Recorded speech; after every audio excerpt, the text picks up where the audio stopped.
Bienvenue à notre webinaire post-symposium du groupe de recherche pour les adolescents et adultes autistes. Mon nom, c'est Isia Cloutier. Je suis étudiante au doctorat en psychologie clinique de l'Université de Sherbrooke et je suis également coordonnatrice du GRADA. Je serai votre modératrice du Q&A aujourd'hui, donc questions-réponses. La rencontre d'aujourd'hui va se dérouler en deux temps. Donc, premièrement, on va avoir une discussion entre Christine et Stéphanie d'environ 30 minutes, puis ça va être suivi par une période de questions-réponses de 30 minutes. Vous pouvez poser vos questions à tout moment là, en utilisant la fonction Q et R qui s'affiche au bas de votre écran. Durant la période de questions, vous aurez également la possibilité de lever votre main si vous souhaitez intervenir directement puis poser votre question à Christine. Ça peut se faire en français aussi, on va traduire au besoin. N'hésitez pas aussi à utiliser la fonction Q et R pour toute question technique. Là, comme on n'a pas accès au chat, ça va aussi se faire par le Q et R, puis je vais tenter de vous aider. La discussion d'aujourd'hui va se dérouler en anglais. Donc, pour ceux qui sont moins familières avec l'anglais, vous pouvez activer la fonction de transcription de Zoom qui est au bas de votre écran. Donc, c'est la fonction CC pour avoir des sous-titres en français. Donc, il faut choisir la langue d'entrée qui serait l'anglais, puis la langue de sortie qui est le français. Tantôt, je vais déposer dans le chat un lexique puis une tradition des mots qui sont moins communs qu'on pourrait rencontrer durant la discussion. Donc, aujourd'hui, on a le privilège d'assister à une discussion entre Stéphanie Fecteau, psychoéducatrice et professeure au département de psychoéducation de psychologie et psychologie de l'Université du Québec en Outaouais, et Christine Jenkins, qui est chercheure indépendante autiste, une défenseuse autiste engagée dans la recherche sur l'autisme, particulièrement chez les adultes. Diagnostiquée à 48 ans en 2008, elle s'intéresse notamment au diagnostic tardif chez les femmes, aux préjugés sexistes, au vieillissement autistique et à la coexistence de l'autisme avec le TDAH. Elle est autrice d'un chapitre dans Spectrum Women en 2018, conférencière au Canada et à l'international. Elle est membre du comité de rédaction du journal Autism in Adulthood depuis 2024. Christine œuvre à l'inclusion des voix autistes dans toutes les étapes de la recherche, puis elle agit également comme mentor auprès de défenseurs et de chercheurs. Donc, Stéphanie, la parole est à toi. Merci, Zia. Les études ont rapporté un sentiment d'isolement et un sentiment de traverser seul les difficultés de la ménopause autistique. Donc, je vous encourage vraiment à créer des liens entre vous en employant la fonction Q&A. C'est la manière qu'on a utilisée pour contourner le fait que les programmations, les paramètres imposés de notre webinaire vous empêchent de permettre que vous chattez entre vous. Donc, on va être inorthodoxe, puis on va chatter dans le Q&A, dans l'option question.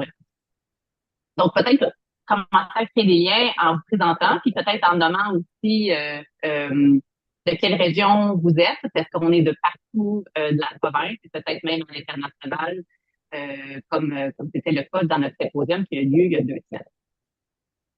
Donc, cet événement fait suite, comme Isia le mentionnait, à notre symposium du GRADA, qui portait sur le thème de la stigmatisation. Donc, Christine m'a approché pour la première fois avec le thème de la ménopause autistique. J'ai eu envie d'en apprendre davantage parce que,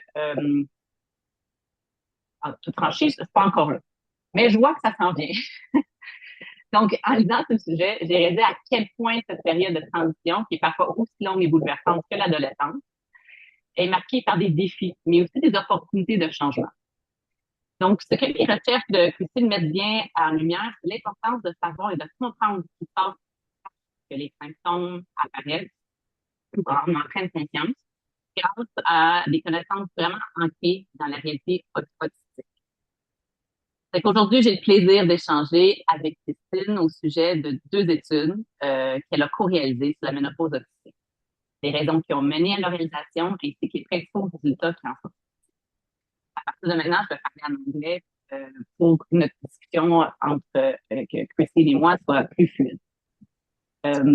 Stéphanie, je sais pas si c'est juste de mon côté, mais le son est vraiment mauvais. Je sais pas s'il y a un écho. Chez moi, le son est mauvais? Ouais, ça coupe Oui. beaucoup. OK, parfait. Je On vais aller entend ça. mettre... je reviens. Désolée pour ça. Plaisir avec Bluetooth tantôt. Je vais y aller avec la méthode bêta, plugger, et actuel. Est-ce que vous m'entendez? Oui? OK. Oui, c'est mieux. Here to start. So our discussion, I would like to address the principles of participatory research, where autistic research associates have an equal say in participation in all phases of the study, from the elaboration of the research question to dissemination of the results. Also, their knowledge, time invested in the study are recognized financially. I had the pleasure immense pleasure of leading a participatory approach study, which identified a preference in the French-speaking autistic community in terms of terminology to name autism. I'd like to start off to hear your experience with the approach in the two studies that you co-authored and your thoughts as it added value. Thank you, Stéphanie, and for this kind invitation to speak today on subjects that are very dear to my heart.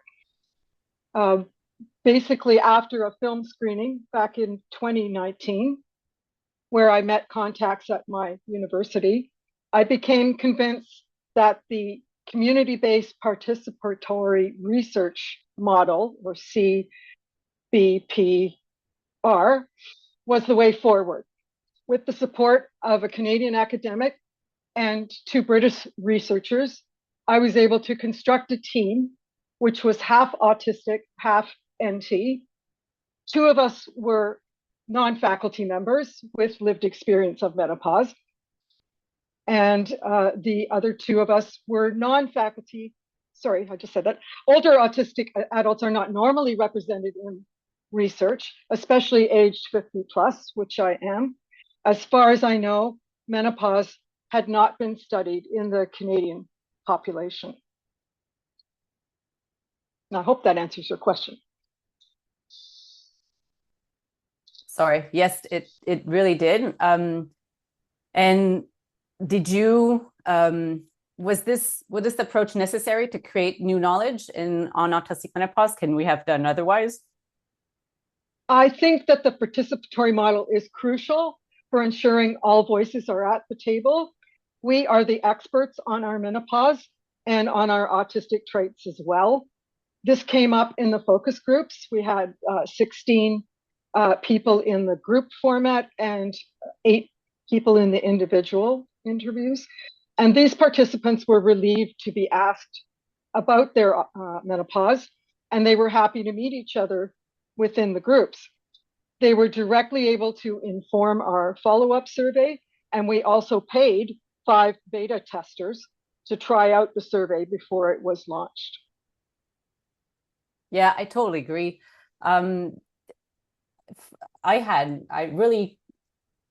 My experience with participatory approach really was the first one. And now from now on, I don't see how I would do research otherwise.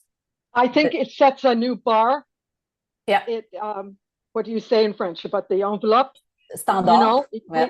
we've now set a new benchmark. Yep. And everything else will have to rise to that standard now. We can't go back to just bringing in the autistic person at the end to sort of put a rubber stamp on the process. We have to be involved at the ground level. If you remember Arnstein's ladder, l'échelle de Madame Arnstein, where, you know, there's tokenistic and then you move up the ladder. We want to be at the top of the ladder. Yeah. So from the start to the end. From the start. Yeah, exactly. And I'll talk about how it came about a little bit later. Exactly. Yeah.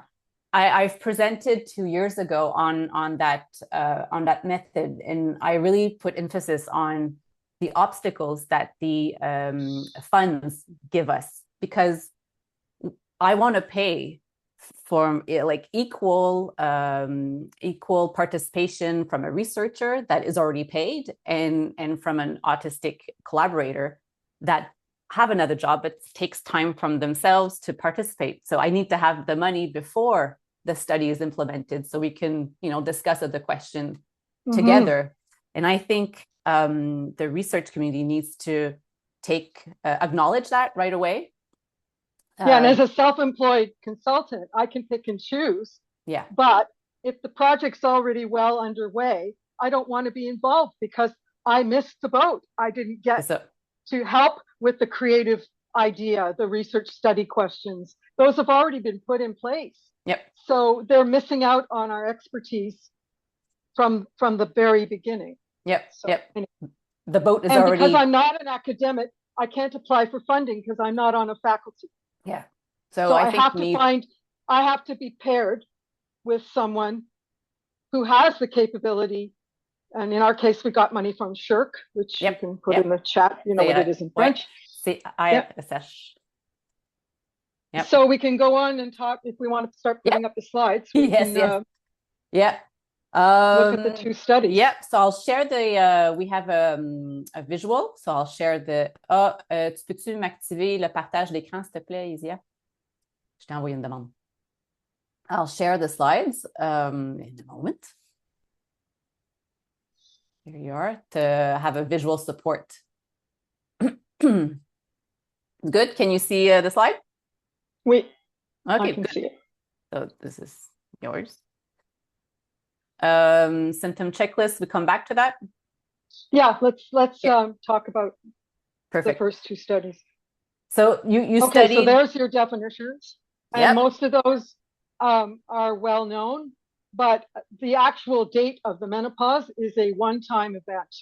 So sometimes it's called FMP, final menstrual period. So it's basically the last time you menstruate. Yeah. So, and we were careful in our study to not say women because other people have functioning ovaries, and they were also included in our research. Good. Yes, again, the great unknown was one of our 5 themes that emerged from the international survey. Yeah. And this is Mirabelle. Yeah, I love that. I love that movie. Encanto. Yeah. And the lady who developed this meme, I asked her permission because it originally said ADHD and perimenopause. So we asked her if we could change it to autism, and she was fine with that. So that was very gracious of her. So Mirabelle has all the pieces, and she's trying to put them together. And that's what it feels like when you're an autistic woman of a certain age, like I am.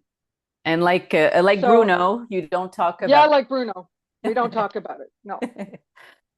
And I won't sing the song. So this is what I did before I got into research. I went to Edinburgh, and the summer before my talk on aging, I decided to pull my own support group. And even though it was midsummer, I got 63 responses. So it's a little hard to read at the bottom, but the highest menopause change was executive function has suffered, followed by easily overwhelmed or anxious, more sensitive to sounds, camouflaging less in public. I have insomnia, definitely. More sensitive to lighting and temperature.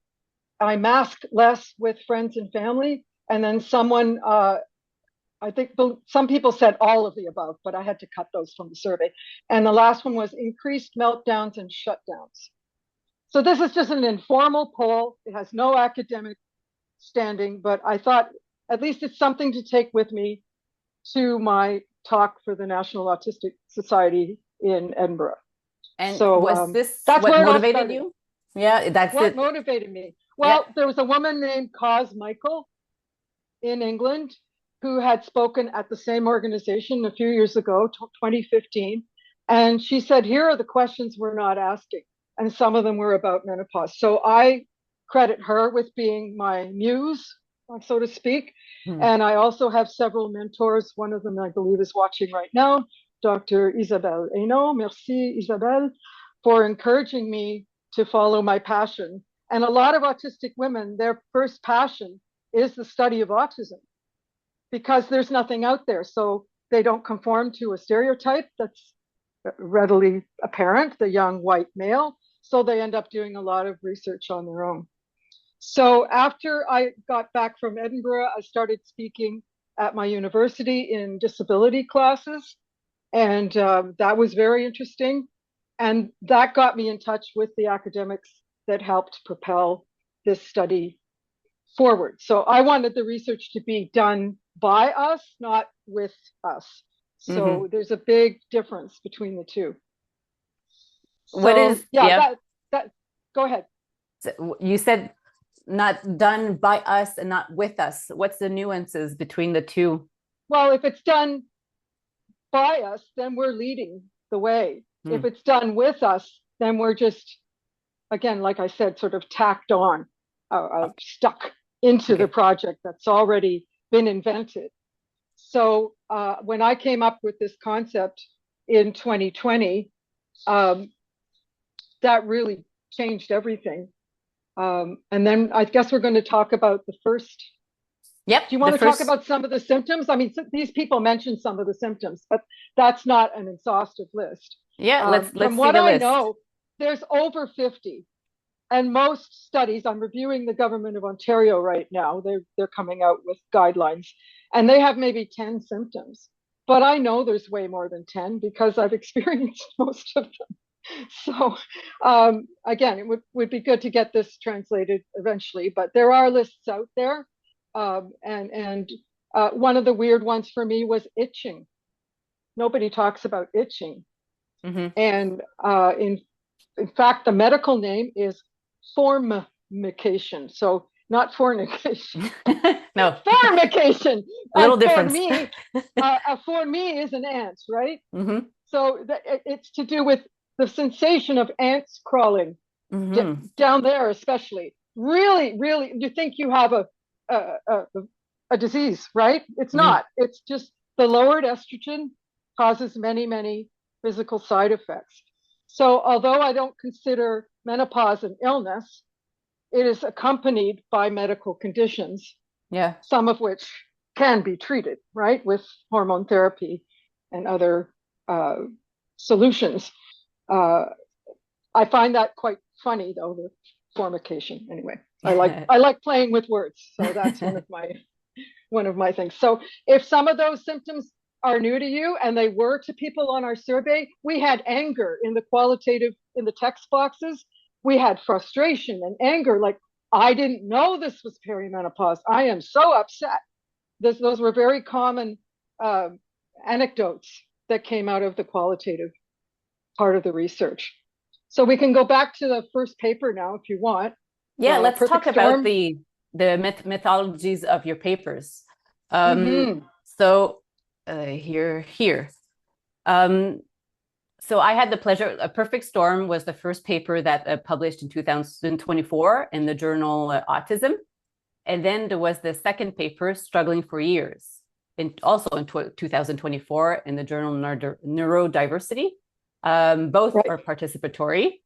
Izia put the links in the chat or the Q&R because, or whatever, because they're free of access. So I encourage you to take a look. We made sure of that because I wanted my participants to be able to get to those papers. So the second journal is not very well known. It's quite new. It's new. But we wanted to go with them because it was free.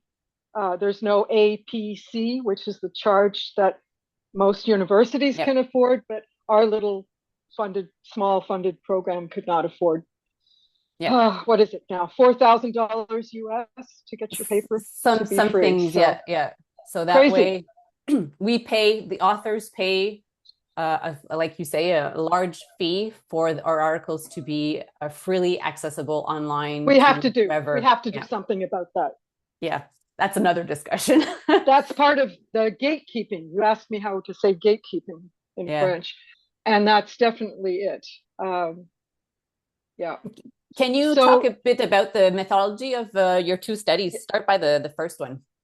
The first one, A Perfect Storm, we held focus groups on Zoom.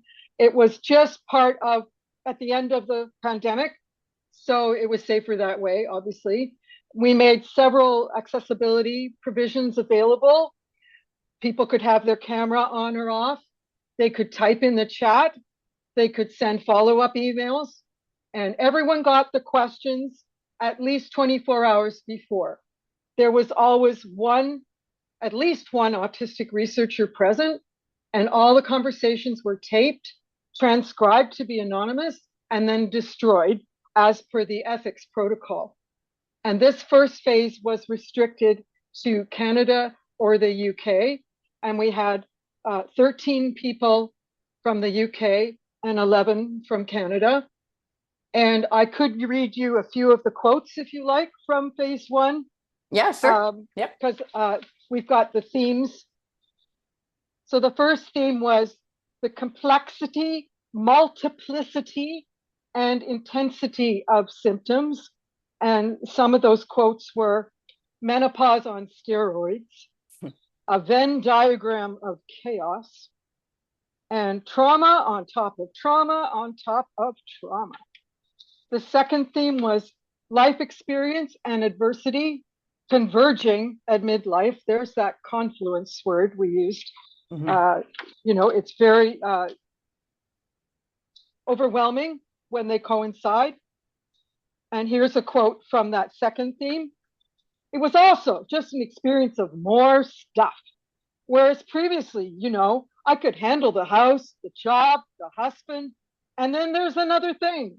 And that other thing that happened at the same time as menopause with the increased symptoms was just what pushed me over the edge. And another person said, I'm unrecognizable as that person I was before. So there's a transformation going on that seems to be like out of their control. Okay, third theme. Where'd the third theme go? 1, 2. That's 4. This is 3. The importance of knowledge, communication, and connection. And there were 3 sub-themes in that one. I think our society doesn't talk about, address, or understand women our age in general very well. And so when you have the added dimension of autism, blah, blah, blah.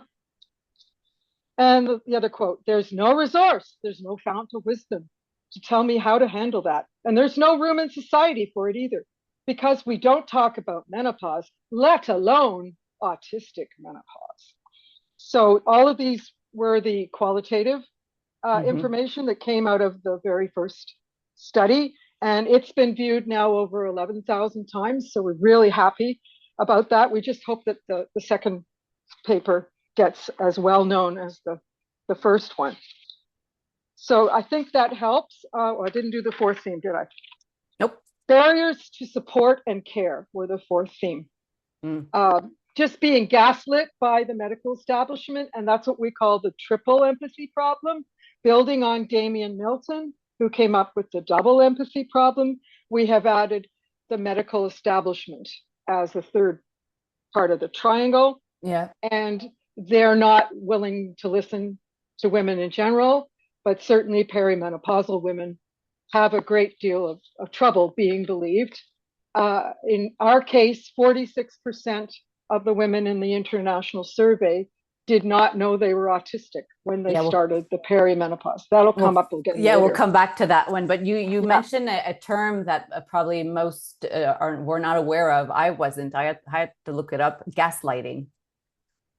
What is that? Yeah, what did we come up with? Isha, we came up with a translation for that. It's when you're told it's something else or it's all in your head. I consider it the modern form of hysteria, which is, remember back in the late 1800s, and women were told discarded. Yeah. So they're sent away. If you're not about 45 or older, they will dismiss it as being perimenopause. It's very rare, unless they do some blood work and they actually take you for real. So gaslighting would be saying like, oh, it's all in your head. Yeah, or they're there, I'll give you some antidepressants and go away. Okay. So they may have part of the truth.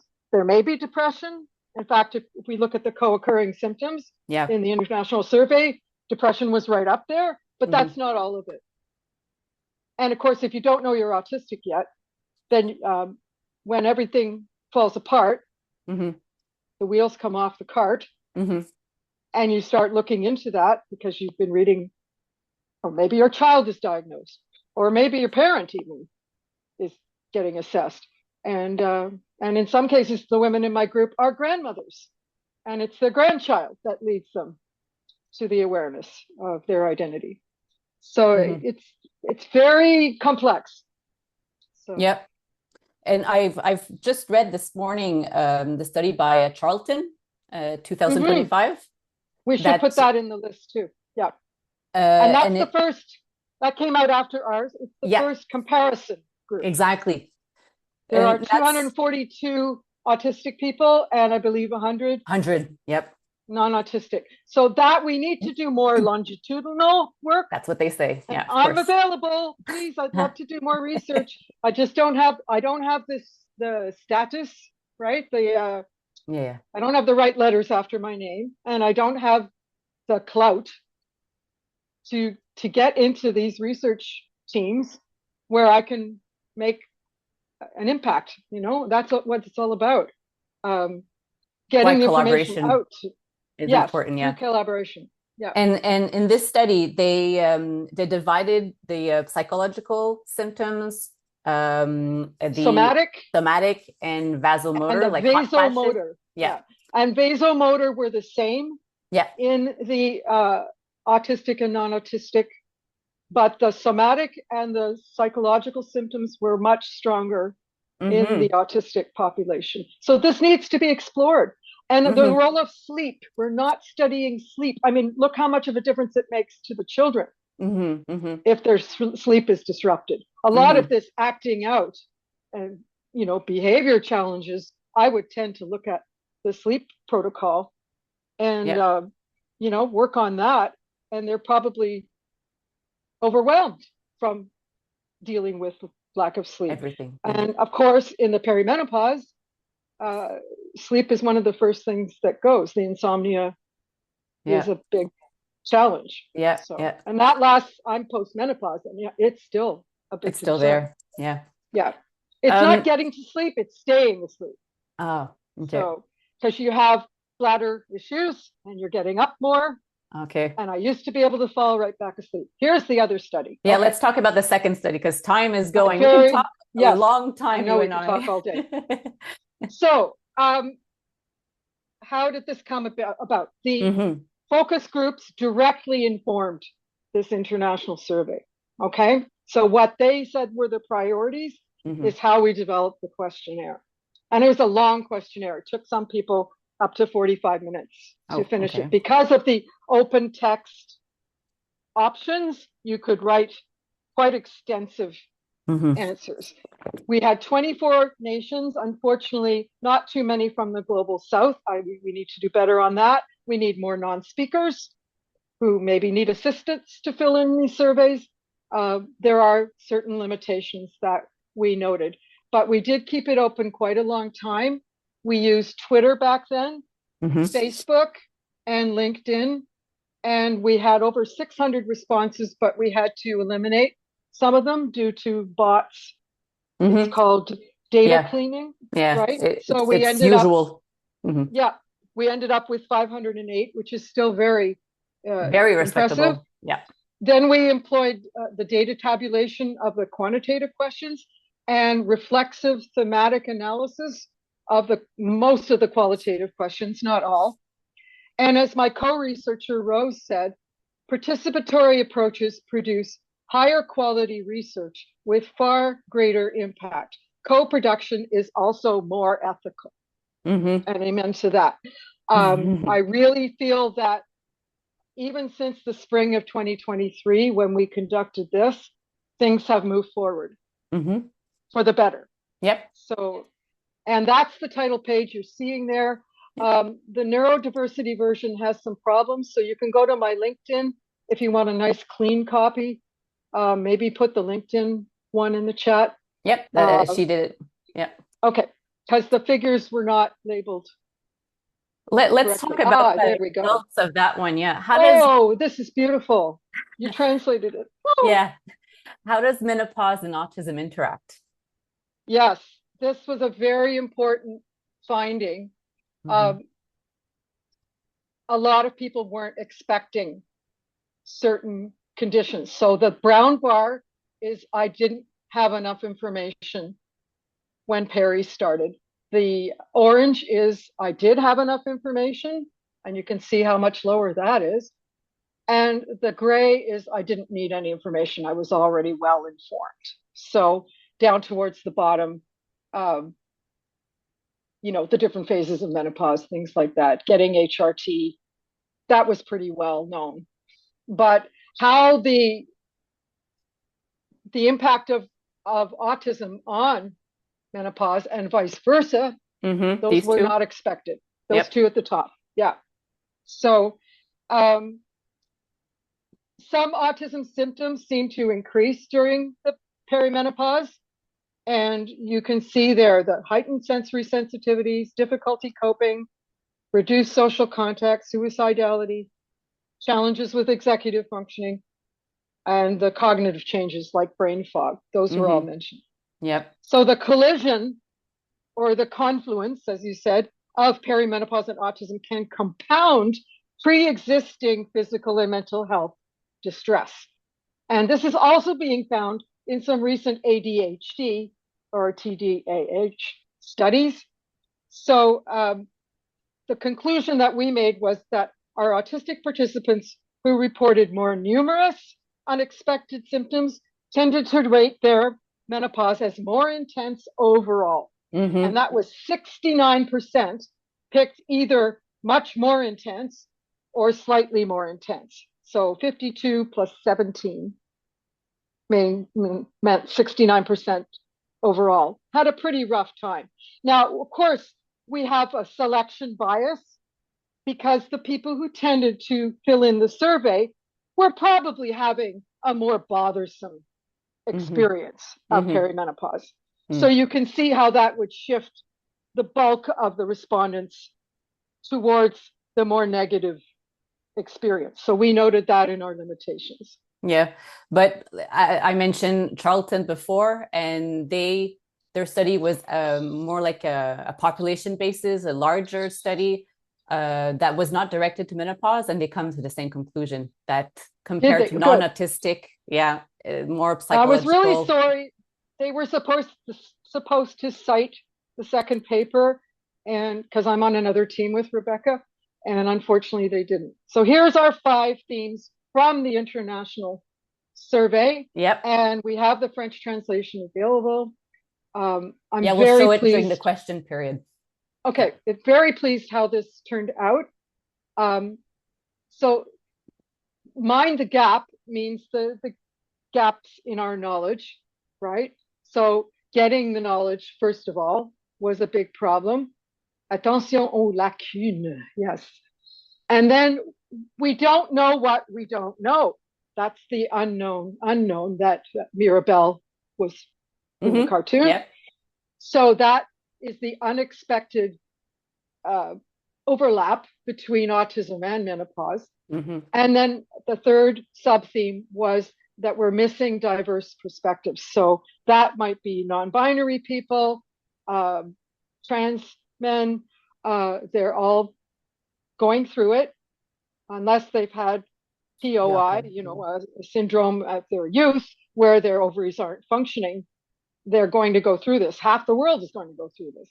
Second theme was struggles with well-being.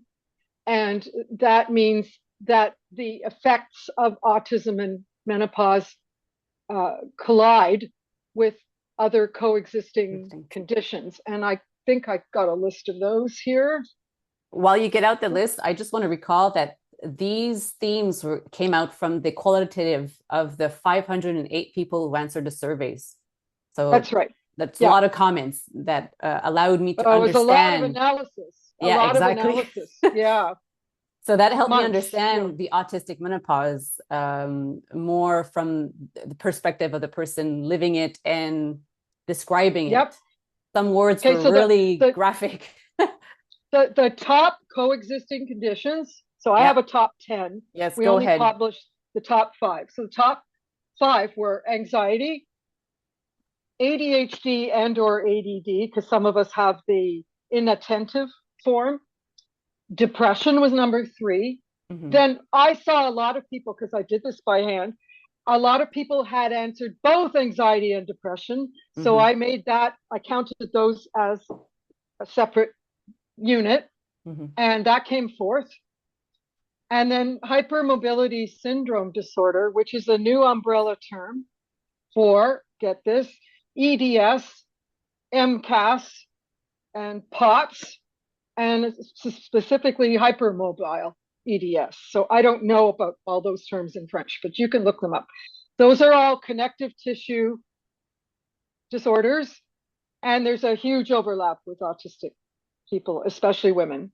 So that bears more examination as well. The unknown, several experiences that particularly surprised participants in the survey were the changes in memory and concentration. Almost half were surprised. Changes in mental health, joint pain, heart palpitations, sleep changes, as I mentioned, dry skin, poorer self-worth or self-esteem. They all came in at about 30% of the respondents who were surprised. So yeah, it's quite overwhelming at times, because you want to help these people, and there's no resources. Getting diagnosed late in life is hard. I was 48. Most people have to settle for a self-diagnosis at that late stage, because if you realize, I mean, adults weren't even in the DSM until DSM-4, right? So that's relatively recently. We were all grown up. We're the first generation of diagnosed women to go through menopause, right? So how would they have known that we were autistic when we were smaller? There's no way. It was a childhood disorder. In fact, it was a type of schizophrenia for a long time. And then it was called infantile autism by Kanner. So there's just no way. And I know that people here attending today who specialize in the diagnosis of females, we're so grateful to you for raising awareness of this. Yeah. Do you want to talk about getting stuck, your third themes? Yeah. So there's the gaslighting, right? The mistrust and avoidance of the medical system. So when you're turned away, it's hard to go back. I have something called rejection sensitivity. So it's harder to go and ask for help. And some of us are situationally mute. So we have trouble. Maybe we want to do it in writing. We don't want to be on a phone. I have a phone appointment with my doctor this afternoon. I hate that, I can't show them anything. So, and it's really hard. Sometimes there's only a one-way communication by email. You're not allowed to respond. So we're left in the lurch. We're abandoned, right? We don't have ongoing care or support. That's why the online support groups have become so important to us older folk, especially the 50 plus, because there's an ageism within autism. I'm not going to lie. When you see young folk who need services, obviously, but they get the bulk of the attention, and they're almost saying, well, why do you need a label now? You're old.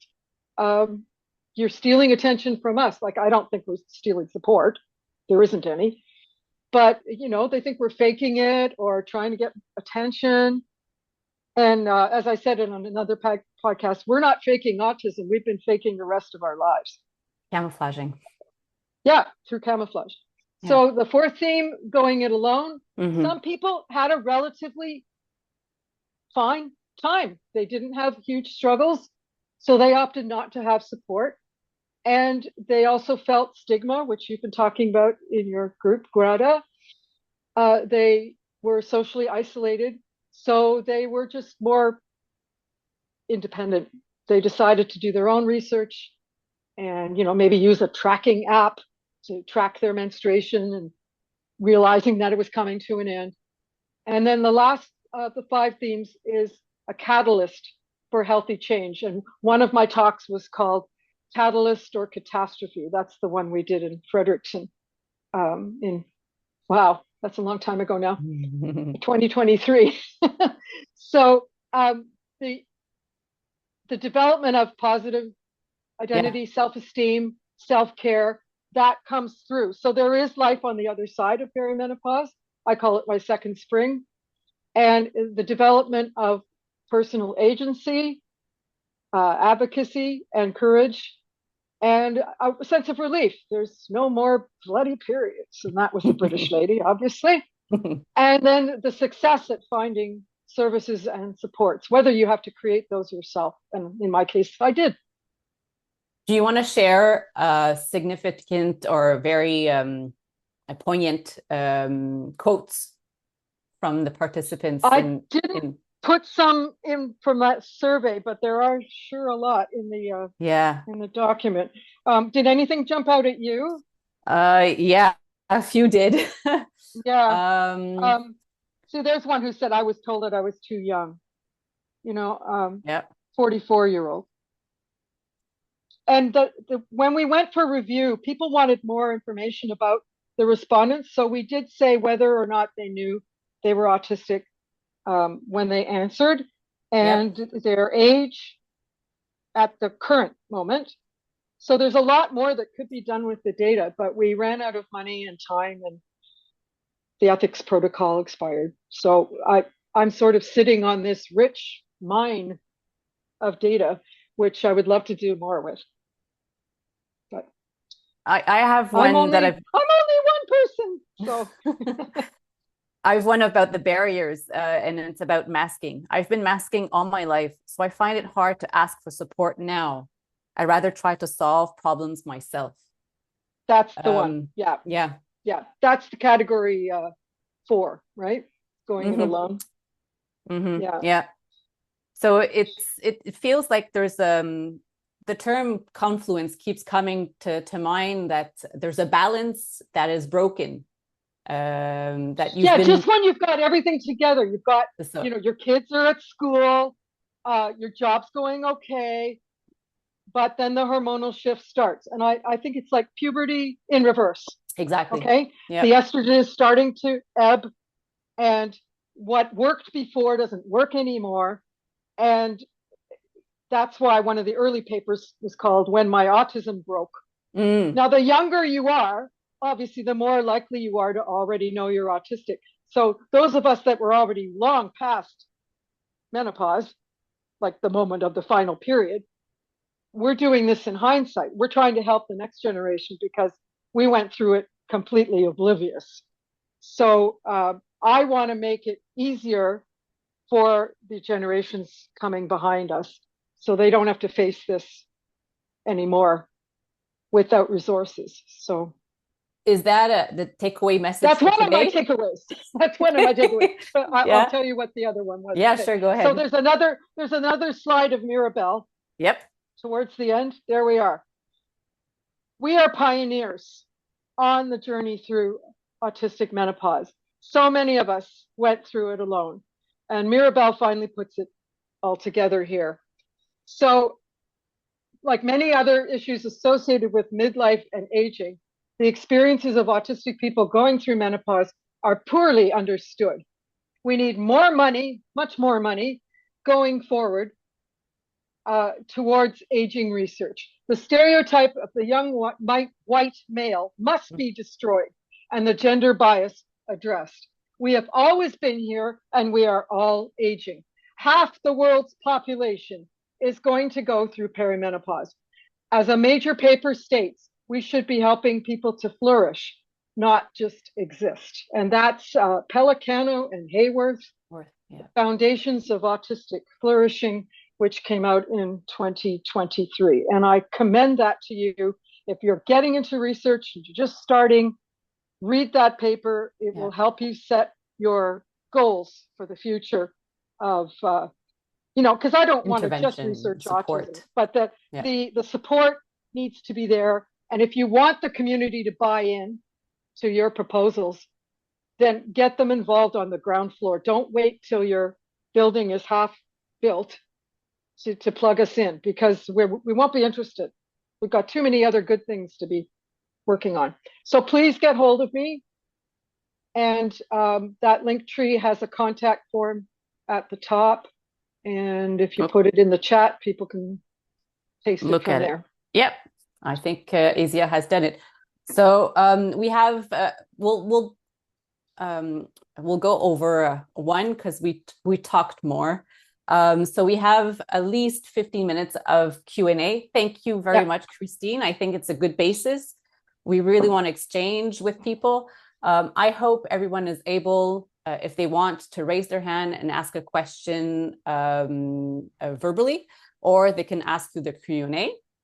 Isia, do you have questions to start? Oui, yeah, you can group them. If you want to group them into, like, as if there's a theme appearing, we can deal with them together. If not, we'll just go one by one. Yep. Ben, j'avais déjà une question que je t'ai envoyée dans le chat. Oui. OK. Ben, je l'ai envoyée Sur à le stigma, oui, la stigmatisation. Yes. I have one about, is there a support group online for those of us going through this? Yes, but it's secret. So they have to correspond with me privately. I'm not going to announce it.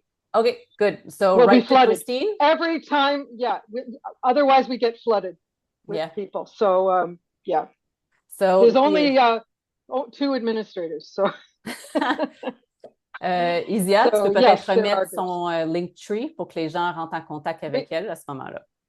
Oui. Okay, good. Is there another question? J'avais pas d'autres questions, moi, dans le chat pour l'instant. Ben, dans le Q&A. Parfait. Moi, j'ai une question. Oui. So we mention often time of diagnosis as being like a determinant if the time of diagnosis is before the onset of menopause.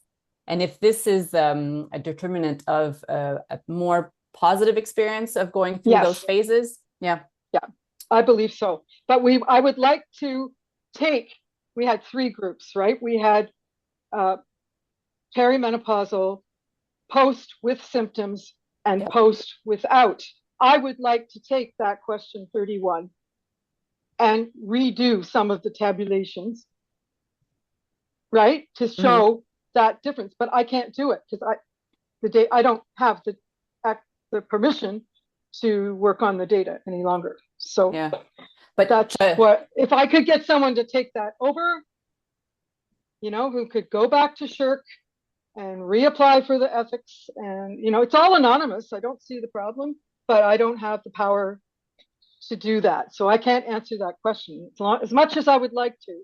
Yeah, I would assume from the anecdotes that I've heard that it is easier to know you're already autistic before. Yeah.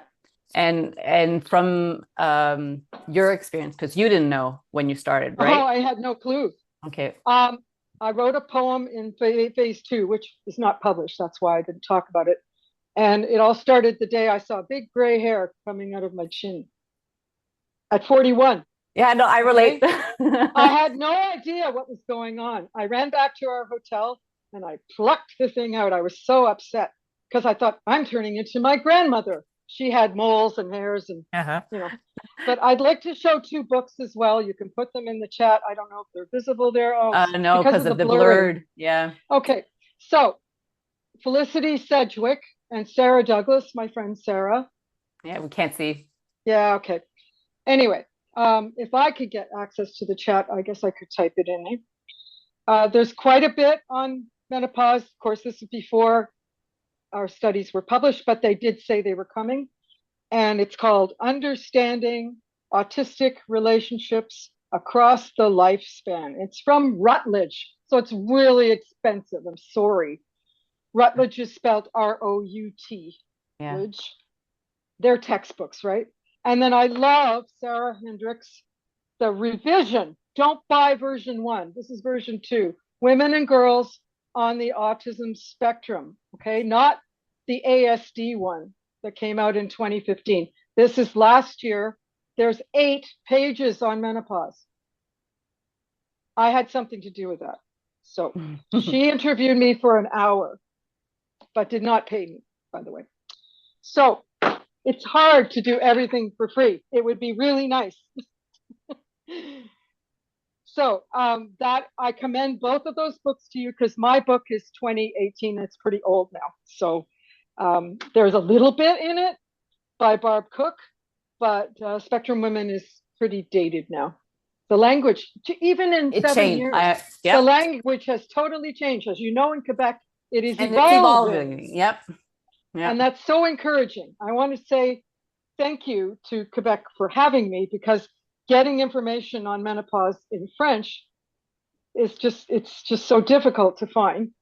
And autistic women particularly, you know, I want to be more present to them. And here in Ottawa, we're right on the border. So yeah, it's very possible. I met so many interesting people a few weeks ago at a national convention. The CASDA. I believe Madame Plourde is here too. So bonjour to tout le monde.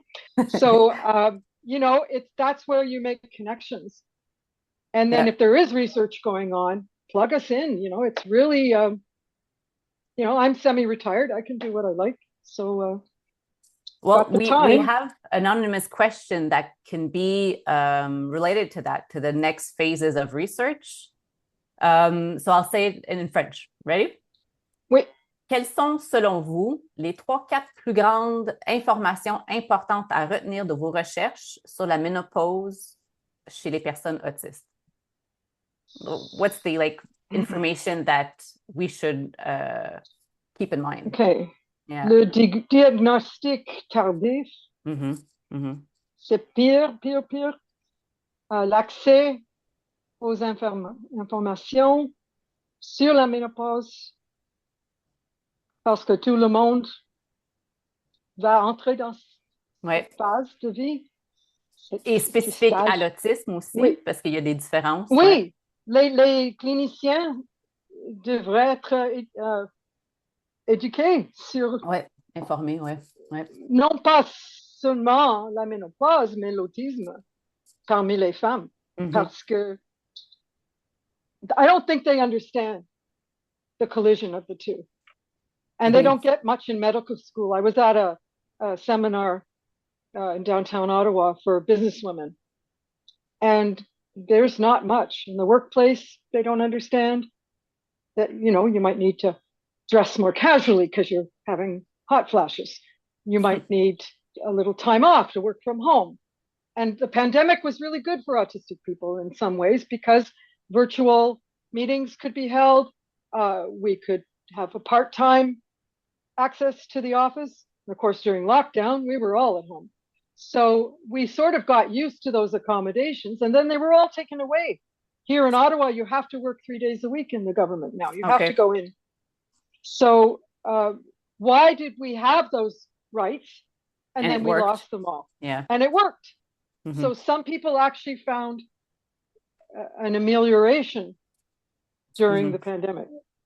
And people that with comes sensory, to your and that's the other area. I think the sensory overwhelm, the triple empathy problem is real. And in fact, we added, if you look in Wikipedia under double empathy, we have a new entry for our quadruple. Triple empathy was devised by Sebastian Shaw's team and Mary Doherty, who runs Autistic Doctors International, because a lot of doctors are autistic, but they can't come out of the closet. And psychiatrists, psychologists, they're on the spectrum. And then the quadruple empathy problem, we add to the medical problems of being believed, we add the misogyny against female presenting people. Yeah. So not even autistic or not, just being a woman. Well, especially autistic women, I would say, because it isn't recognized that we can be autistic. So, but this is all new terminology. It hasn't been standardized yet. So we'll see. We'll see what's next. I hope that more research will come. This is the first one in Canada. And there's a little bit going on in the States, but it's mostly in the UK. So I've been mostly aligned with teams I'm on one at Exeter and one at UCL, because that's where the money is. So I'm going to go where they can pay me to work on this. So we have a question in the Q&R about the triple empathy. Can you explain a bit more, like with the triangle and okay. So the double empathy is the mismatch of communication between non-autistic and autistic people. Then you add in the medical community. So I don't know if you can pull up the Wikipedia. It's quite good, actually. oh, yes, if you draw a triangle. Yeah. Oh, this is great. Yeah. Go ahead. I'll write what you say. We've got medical practitioners at the top, right? We've got neurotypical people on one corner and their communication styles, and autistic people on the other. Autiste. C'est ça. So we're all speaking different languages. But when you get the medical model imposed on us, not the social or mixed model, then the incomprehension grows between, yes, they're looking at the DSM and the severity levels, level 1, 2, 3. Yeah. I tell the parents, once you get your assessment, just leave off the severity level, because I call it the spiky profile or the uneven profile. I vary from day to day. I might even vary from hour to hour. Yes, they're not understanding. And then for the fourth one, I would make it a square, and I would put misogyny in the fourth. Yeah. So that would be the quadruple. I've never seen this illustrated before, so I'm going on a whim here. Misogyny is spelled MISOGYNY.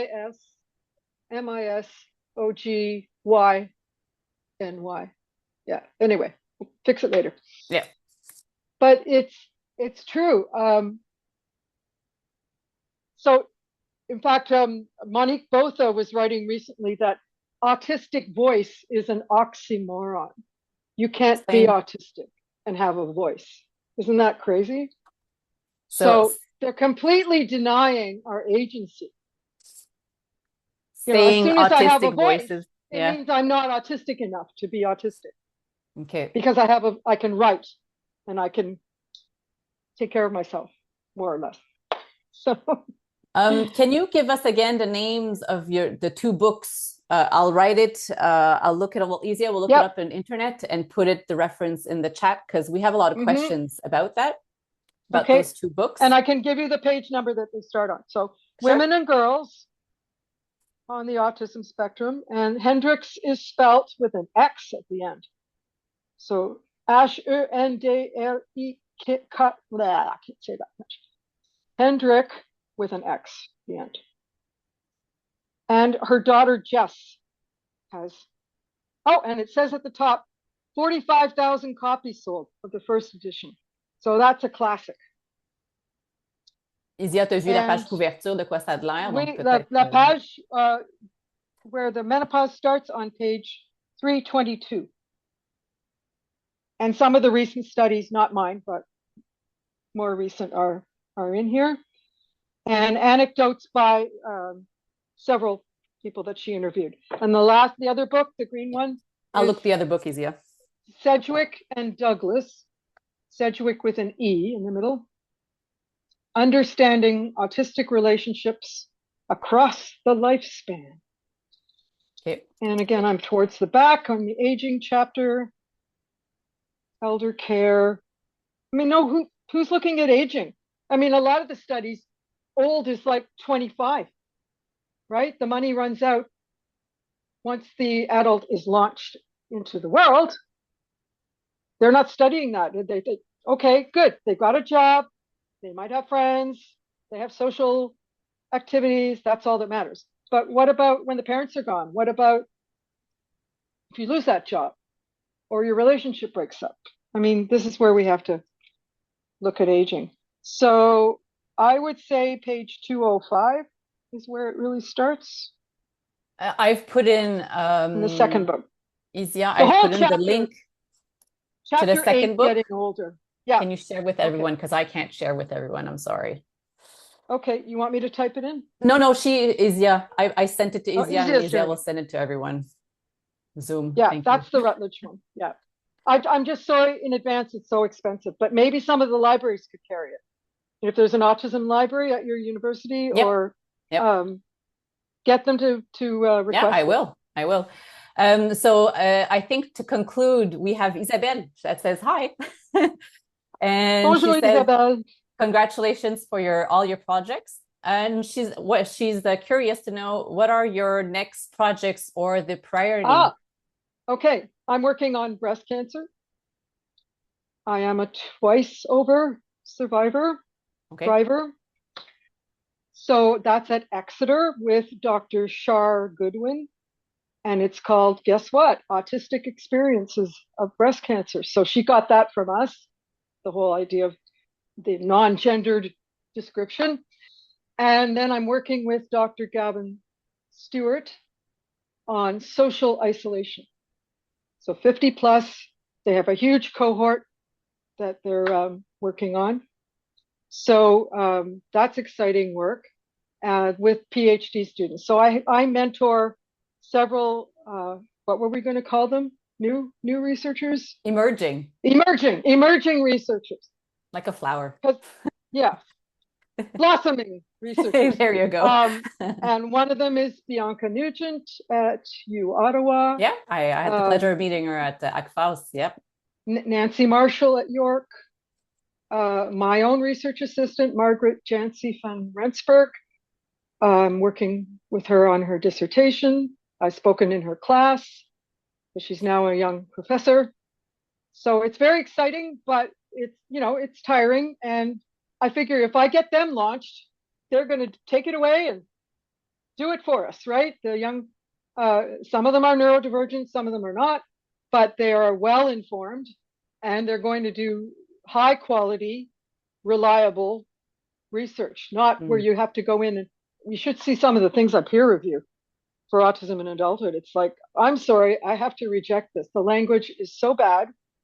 They obviously didn't check in with enough people in the community, or they had a steering group, but then they didn't use them when it came to the analysis. They didn't plug them back in. So it's like, okay, but what did the originators of this project, what do they think now? Oh, no, we just wrote it up and sent it in. Well, that's not going to work anymore. That's not true participation. No, yeah.